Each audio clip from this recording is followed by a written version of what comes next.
안녕하세요. 네, 더불어민주당 법제사법위원장이지만 전 국방위원 추미애이고요.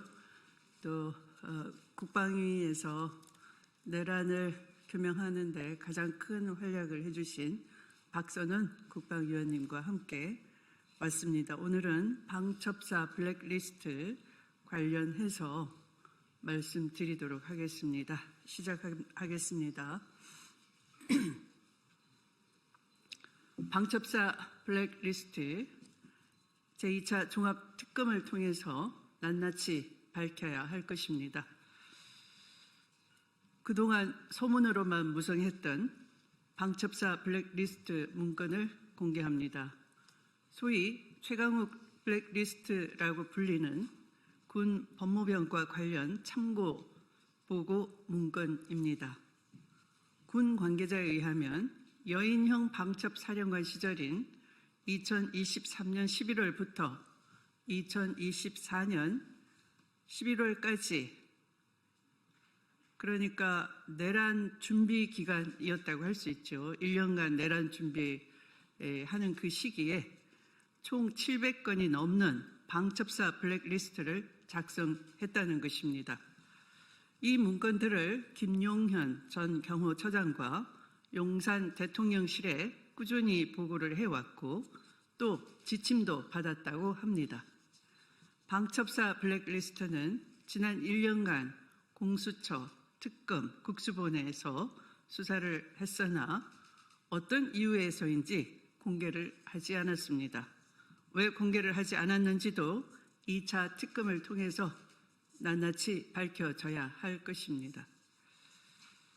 군내 기득권이 장난과 방해가 아닌지도 밝혀져야 할 것입니다. 1980년 전두환 보안사 시절에도 인사검증 이유로 현역 군인에 대한 세평 수집과 인사에 개입했고 불법적인 민간인 사찰을 자행했었습니다. 그런데 2023년 여인형 방첩사에서도 블랙리스트를 통해서 군 인사에 개입하고 민간인 사찰을 부당하게 불법적으로 한 것으로 드러난 것은 매우 충격적인 일이라 할 것입니다.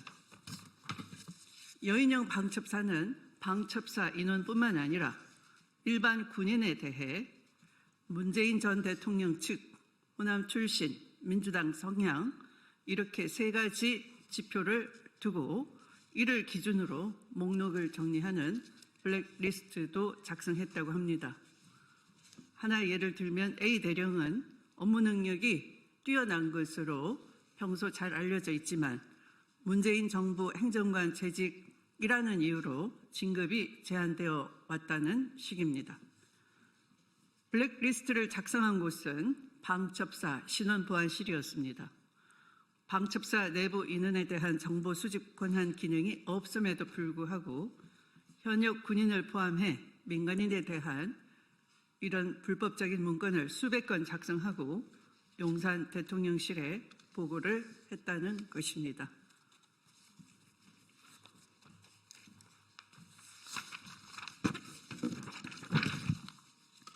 또한 민간 의료계 파업 등에 장기간 투입되어 내부 불만이 높아진 군의관들을 대상으로 군의관 블랙리스트를 작성하기 위해 군의관들의 정치 성향 등을 사찰 수집했다고 합니다.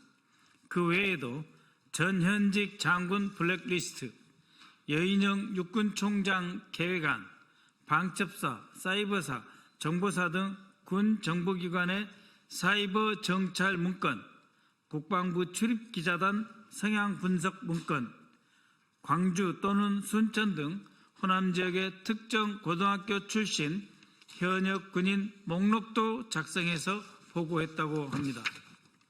이러한 여인형 방첩사 블랙리스트는 23년 11월 여인형 사령관 취임 이후부터 본격적으로 작성하였고 이는 해당 블랙리스트가 단순 참고용이 아니라 계엄 실행을 위한 치밀한 인적 통제 수단으로 실제로 활용되었다는 점을 입증하는 결정적 증거로 보입니다. 출범을 앞두고 있는 2차 종합특검에서는 여인영 방첩사가 어떤 경위로 이런 불법 문건을 만들었고 누구에게 보고했으며 실제 어떻게 실행되었는지 그 실체를 확실하게 밝혀야 할 것입니다. 이러한 여인영 방첩사의 블랙리스트와 민간인 사찰 문건은 12.3 내란의 실체를 밝히는 데 결정적인 역할을 할 것으로 보입니다. 감사합니다. 중요한 것은 12.3 내란의 방첩사 내부의 준비였다는 것입니다. 목표는 12.3 내란이고 12.3 내란 이후에 군 내 그들이 벌인 친위 쿠데타에 대한 반항 세력들을 사전에 제거하려면 말 잘 듣는 군 사법 조직이 필요했던 것입니다. 군 검사와 군 판사들을 말 잘 듣는 육사 출신으로 일사불란하게 포진해 놓고서 계엄을 준비하려 했던 것으로 보이는 것입니다. 그래서 이 거대한 내란의 모의, 기획, 또 내란 이후에 군내 통제를 위한 군 사법 작용을 위한 그들의 조직을 미리 준비하기 위한 치밀한 계획이었다는 점에서 이것은 특검을 통해서 2차 특검을 통해서 반드시 규명되어야 하는 것이고 바로 이러한 점은 1차 특검이 간과한 아주 중대한 실수라는 것도 여러분께 다시 한번 강조를 해드리고 싶습니다. 감사합니다. 밖에 나가서 질의응답을 받도록 하겠습니다. 예, 앞에 서두에 추미애 법사위원장님이 강조하셨습니다만 한 번 더 강조드립니다. 여인영 방첩사령관 시절 2023년 11월부터 24년 11월 말까지 즉 계엄 전 1년 동안 총 700건이 넘는 블랙리스트 하루에 2건씩 작성해서 매일 2건씩 작성해서 김영현 경호처장 용산 대통령실에 꾸준히 보고하고 지침을 받아 사실상 대한민국 군 지휘부를 억압하는 통제 수단으로 악용하였다. 그래서 내란을 준비하였다라고 하는 점을 강조드립니다.